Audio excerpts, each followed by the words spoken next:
오늘부터 에스라 공부를 함께 시작하겠습니다. 우리가 지난 11주 동안 신명기 말씀을 나누었습니다.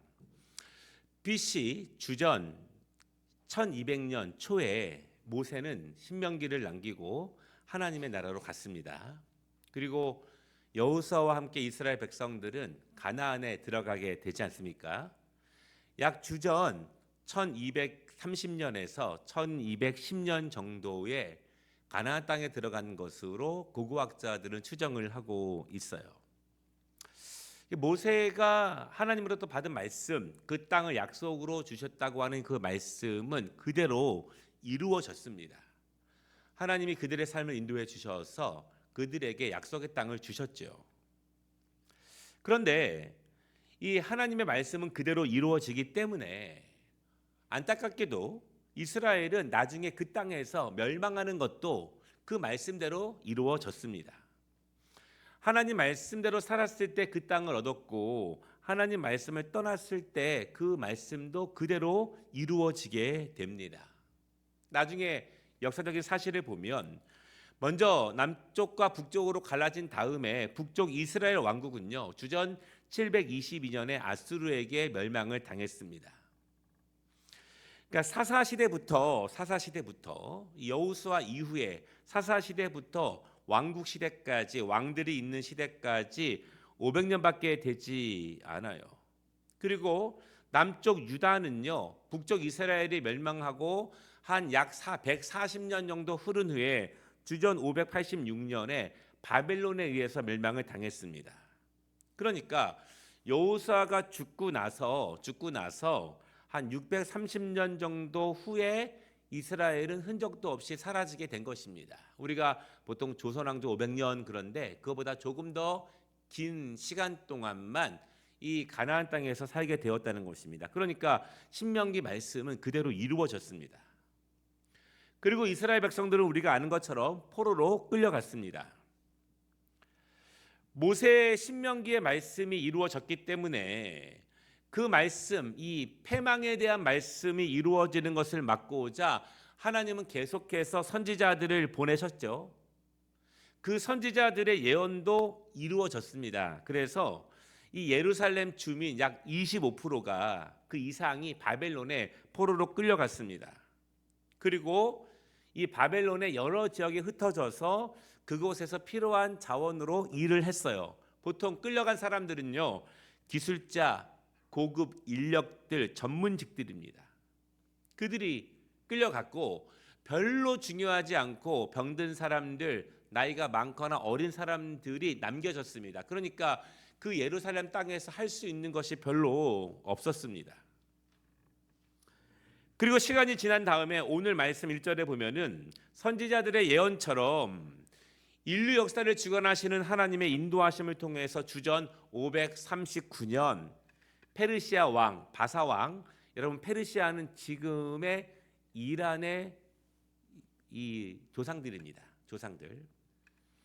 고레스를 통해서 하나님의 백성을 억압하던 바벨론이 멸망해요. 그러니까 이 바사 왕이 이 페르시아가 바벨론을 멸망시킵니다. 그리고 주전 538년 페르시아의 왕인 이 고레스는요 종교의 자유를 선포하게 됩니다. 그리고 바벨론 시절에 끌려왔던 유다 조상 중에서 고향 땅으로 돌아가고 싶은 사람이 있으면 돌아가라 이렇게 선포를 하게 되죠. 그때 유다 사람뿐만 아니라 이 바벨론의 포로로 끌려왔던 수많은 작은 민족들의 사람들 가운데 고향 땅으로 돌아가고 싶은 사람들은 다 돌아가게 돼요. 이 에스라의 첫 부분은요 스룹바벨을 중심으로 해서 바벨론 포로 생활 가운데 영광스럽게 고향 땅으로 다시 돌아오는 1차 귀향민들의 이야기가 에스라의 초반부의 이야기입니다. 1차 귀향민들이 이 예루살렘에 돌아왔을 때 그들은 예루살렘에서 형편없는 삶을 살게 돼요.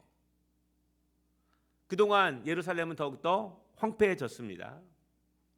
70년 가까운 시간 동안 어찌 보면 한 대가 넘어가는 시간 동안 그들은 기술자로서 전문적인 사람으로서 어느 정도 바벨론에서 안정된 삶을 살았고 좋은 문화적인 풍요 가운데 살았습니다. 그런데 그들이 자원해서 1차 귀향민으로 예루살렘에 돌아왔을 때 그들은 굉장히 열악하고 황폐한 환경 가운데 처했어요. 그러나 그들은 그것을 감수했습니다. 왜냐하면 하나님의 약속에 대한 기대가 있었기 때문에 그래요. 지금 우리가 더 낮은 곳으로 왔지만, 더 어려운 곳으로 왔지만 이 땅을 통해서 다시 역사하실 하나님에 대한 기대가 있었기 때문에 그들은 스스로의 낮아짐을 감수하며 다시 그 땅으로 돌아왔습니다. 그리고 1차 귀향민들이 이 예루살렘에 돌아와서 가장 먼저 힘썼던 것은 무엇이냐 하면 무너져버린 성전을 다시 재건하는 것이 그들의 1차 과업이었습니다. 왜냐하면 이 모세의 신명기 말씀처럼 하나님의 말씀대로 살지 않아서 우리가 망했기 때문에 하나님의 말씀에 중심되는 성전, 무너져버린 성전, 그들이 패망할 때 이방 나라가 그 성전을 무너뜨리고 온갖 좋은 것을 빼앗아가고 거기에 이방 우상을 세웠던 그 성전을 다시 재건하는 것이 1차 귀향민들의 가장 우선적인 목표였습니다.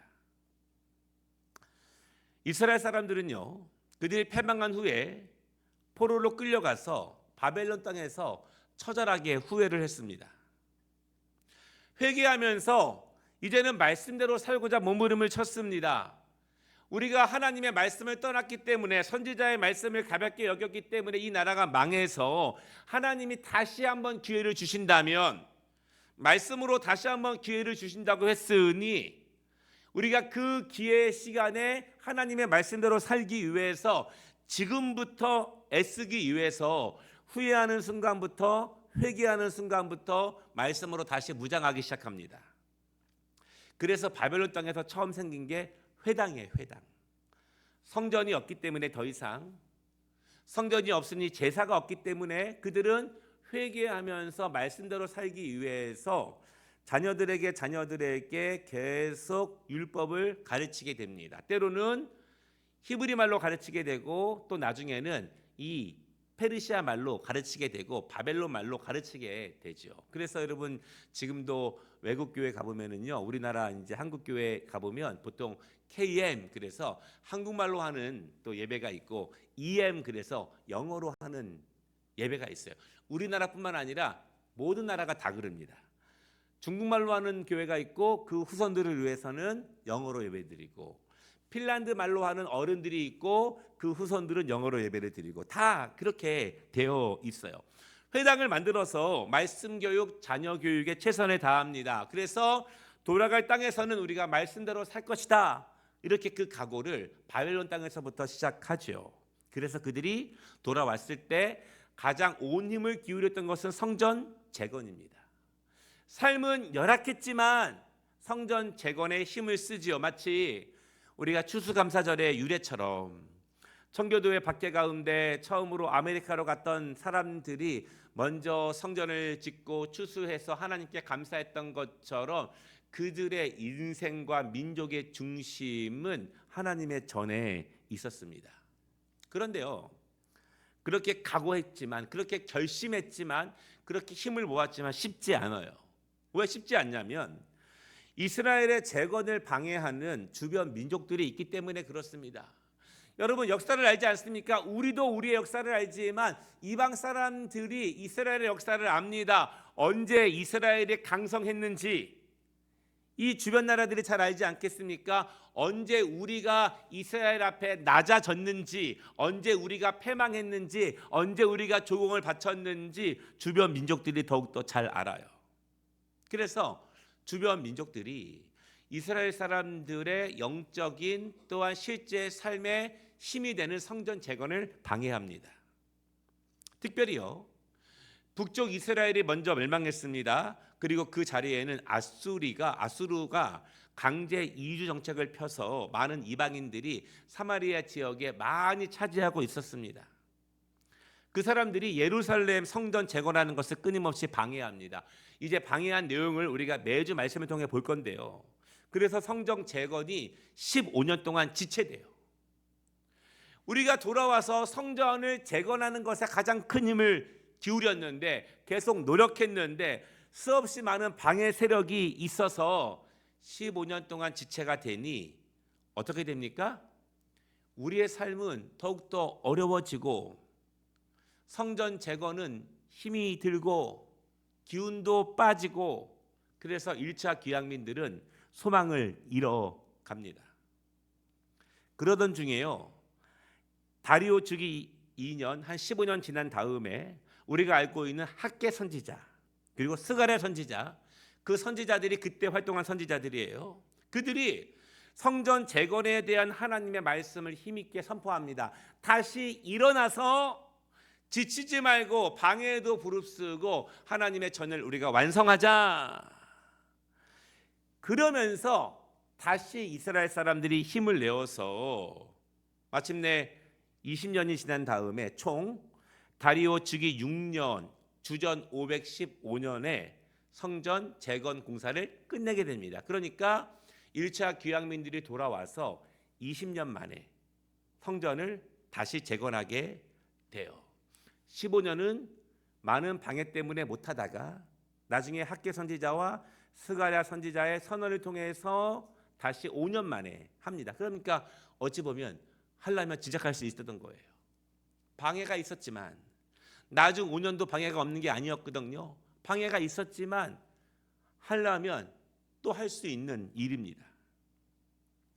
성전을 재건하고 나서 약 62년이 지난 다음에 아닥사스다 주기 7년에 주전 458년경입니다. 에스라가 율법을 가르치기 위해서 2차 귀향민을 이끌고 예루살렘으로 돌아옵니다. 그러니까 1차 귀향민의 첫 번째 목적은 성전 재건, 에스라가 2차 귀향민을 이끌고 와서 하는 것은 율법 공부. 그래서 에스라는 학사 에스라 그렇게 말해요. 그러니까 제사장이면서도 학자예요, 학자. 그러면서 말씀을 체계적으로 가르치는 사명이 에스라에게 있었습니다. 그러면서 동시에 에스라와 같이 온 사람들은 두 번째 무엇이 사명입니까? 예루살렘의 성벽을 재건하는 것이 사명이었습니다. 먼저는 성전, 그 다음 성벽.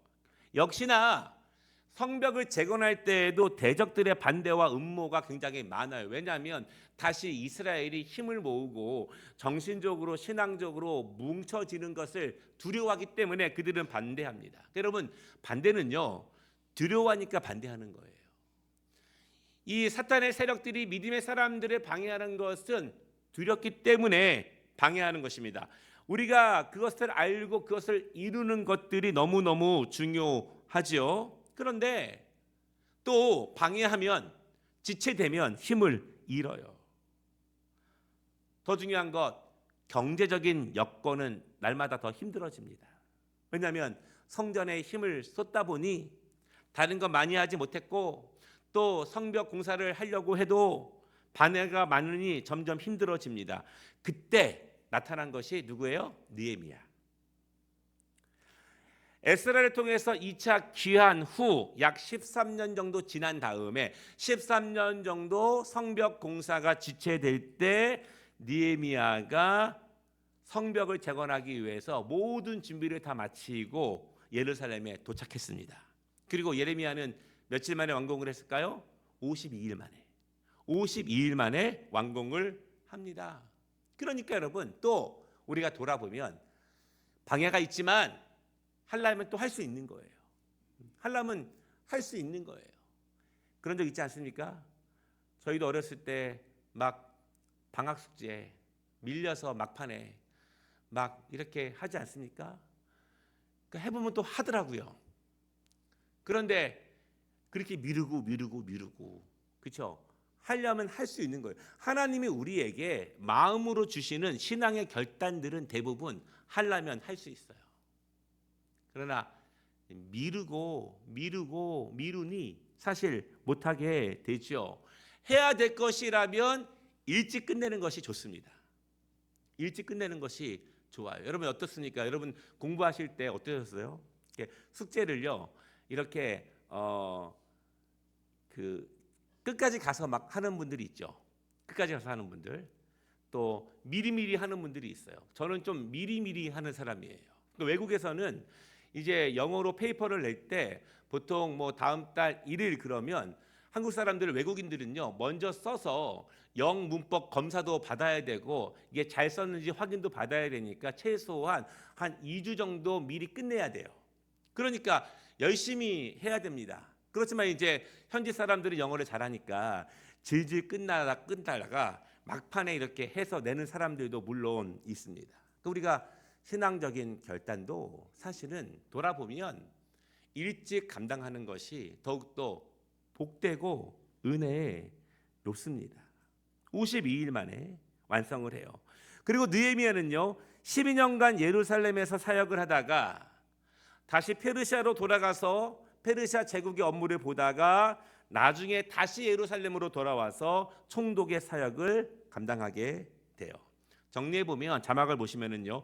주전 538년 1차 기양미를 통해서 스룹바벨 성전 재건이 시작되고 주전 458년 에스라를 통한 율법을 가르치는 교육들이 시작되고 세 번째 445년 느헤미야를 통해서 예루살렘 성벽이 완성됩니다. 이것이 오늘 우리가 에스라서를 보고 있는데 서론 같은 거예요. 그러니까 이 바벨론 포로로부터 귀향했을 때 어떤 일이 있었는가 우리가 그것을 간단하게 한번 살펴봤습니다. 그러면 오늘 에스라서 1장에서 귀환 명령은 언제 이루어졌는가? 오늘 1절에 보면은요. 페르시아 왕 고레스 1년 이렇게 말하고 있습니다. 그러니까 이 바벨론이 패망한 다음에 고레스는 일찍부터 이 칙령을 내려서 돌아가게 했습니다. 그리고 이스라엘 백성들에게 주신 이 칙령의 내용은 뭐냐면 1절에 보니까요. 이렇게 말하고 있습니다. 에스라는 예레미야의 입을 통해서 하신 말씀을 이루게 하시려고. 그러니까 이 고레스 칙령에는 이 말이 있는 건 아니지만 이 왕을 통해서 이렇게 역사하신 것은 결국 하나님께서 선지자의 말을 이루게 하시려고 이 왕을 사용하셔서 우리에게 이러한 칙령을 준 것이다. 이런 의미입니다. 그리고 2절에 보니까 성전을 건축하라. 이렇게 말하고 있어요. 예레미야 선지자는요. 이스라엘의 패망을 예언했습니다. 그리고 패망뿐만 아니라 패망 후 70년이 지나서 다시 고향 땅으로 돌아올 것이라고도 예언을 했어요. 예레미야 25장 11절과 12절에 있는 말씀입니다. 하나님은 역사의 주관자십니다. 하나님은 이방 왕을 사용하십니다. 하나님은 누군가를 통해서 누군가를 통로로 사용하셔서 하나님의 일을 이루시는데 이방 왕인 고레스를 통해서 하나님의 말씀을 이루십니다. 아이러니한 것은요. 하나님의 백성들은 하나님의 말씀을 거부했지만 하나님은 이방인을 통해서 하나님의 말씀을 이루셔요. 이방인을 사용하셔서. 고레스가 하나님을 믿는 사람은 아닙니다. 그는 다신주의자예요. 다시 말하면 종교성이 뛰어난 사람입니다. 여러 가지 신을 다 섬기는 사람입니다. 그러니까 각각의 신에 대한 어느 정도의 존경과 인정이 그 안에 있어요. 그래서 너희들도 나처럼 각자의 신을 자유롭게 섬겨라 그렇게 하는 것입니다.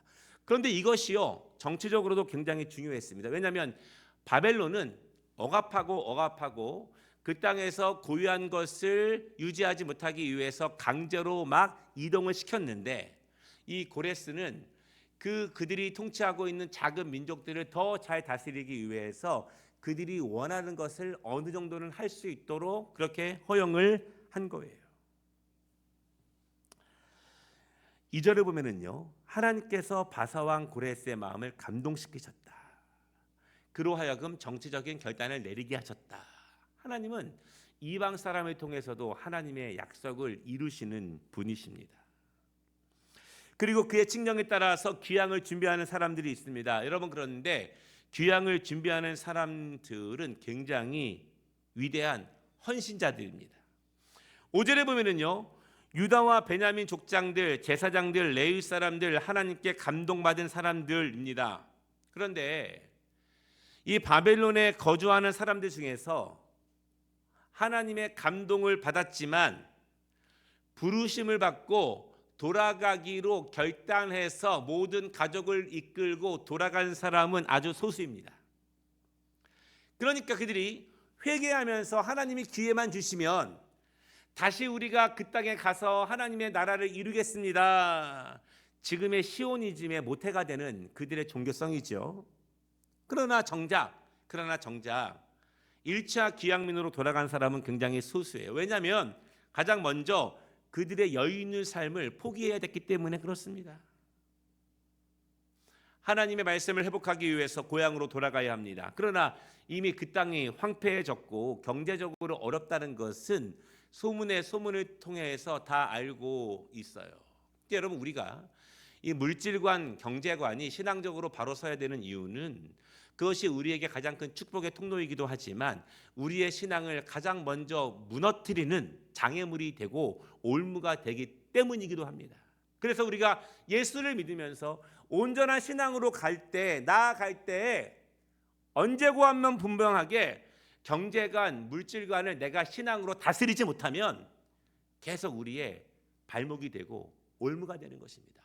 정작 하나님께 그 은혜를 받기는 원하는데 그것을 우리의 신앙관으로 넘어서지 못하면 결국 그것이 계속해서 우리의 발목이 되지요. 하나님께 온전히 나아갈 수 없습니다. 그래서 오늘 많은 사람들이 이 예루살렘으로 돌아가지는 못했습니다. 그러나 아주 소수 하나님의 부르심, 민족적인 소명을 우리 가정의 약속으로 받은 사람들, 그 사람들은 돌아가게 되죠.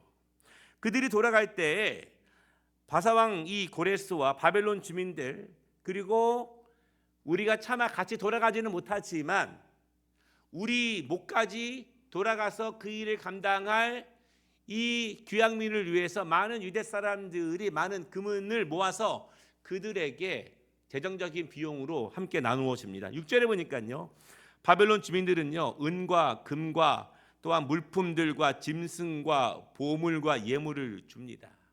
그러니까 이 페르시아 사람도 있지만 이 함께 나아가지 못하는, 가야 되는데 가지 못하는 사람들이 가서 그 일을 하라고 이러한 재정적인 지원을 함께 하고요. 더 중요한 것은 무엇이냐면 8절에 보면은 고레스 왕이 여호와의 성전에 있던 그릇들을 주게 됩니다. 이것은 바벨론 왕 느부갓네살이 예루살렘 성전을 점령했을 때 그때 빼앗아 온 모든 것입니다.